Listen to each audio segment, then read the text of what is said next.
দেবেন না। আমাদের লোক নিয়ে গেছে, আপনাদের যথাযথ ব্যবস্থা নেওয়া হচ্ছে, আপনারা দেবেন না। রক্তের রণক্ষেত্র ভোলা।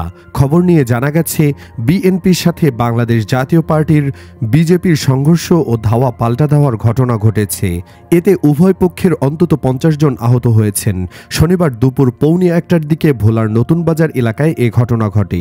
পুলিশ ও স্থানীয় সূত্র জানায়, সকাল থেকে ভোলা জেলা বিএনপি ও জাতীয় পার্টির অফিসের সামনে পাল্টাপাল্টে কর্মসূচি চলছিল।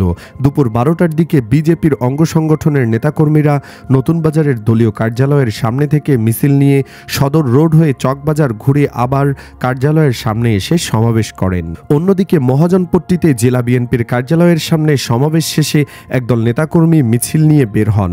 পরে নতুন বাজার পৌর ভবনের সামনে এলে উভয় পক্ষের মধ্যে ইটপাটকেল নিক্ষেপ ও ধাওয়া পাল্টা ধাওয়ার ঘটনা ঘটে। এক পর্যায়ে সংঘর্ষে জড়িয়ে পড়ে উভয় পক্ষ। এতে অন্তত 50 জন আহত হন। আহতরা সদর হাসপাতাল সহ বিভিন্ন হাসপাতালে চিকিৎসা নিয়েছেন। এ বিষয়ে দুপুর 2টার দিকে সংবাদ সম্মেলনে জেলা বিএনপির সদস্য সচিব রাইসুল আলম জানান, কার্যালয়ের সামনে পূর্বঘোষিত সমাবেশ শেষে তারা মিছিল নিয়ে বিভিন্ন সড়ক প্রদক্ষিণ করছিলেন।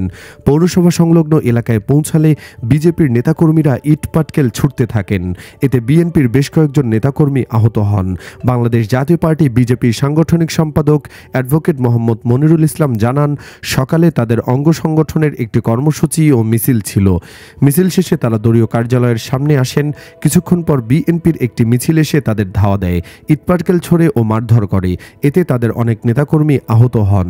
ভোলা জেনারেল হাসপাতালের তত্ত্বাবধায়ক ডাক্তার তৈয়বুর রহমান জানান, এখন পর্যন্ত তাদের হাসপাতালে উভয় পক্ষের 45 জন চিকিৎসা নিয়েছেন। 8 জনকে বরিশালে রেফার করা হয়েছে। এছাড়া কয়েকজন এখনও ভর্তি রয়েছেন। সুপ্রিয় দর্শক, এই ঘটনায় বিএনপিকে বেশি দোষ দিচ্ছে স্থানীয়রা। আপনিও কি তা মনে করেন? কমেন্ট বক্সে ইয়েস অথবা নো লিখে জানিয়ে দিন আপনার মূল্যবান মতামত। ভিডিওটি ভালো লাগলে লাইক ও শেয়ার করুন, আর আমাদের চ্যানেলে নতুন হলে সাবস্ক্রাইব করে সাথেই থাকুন। ধন্যবাদ।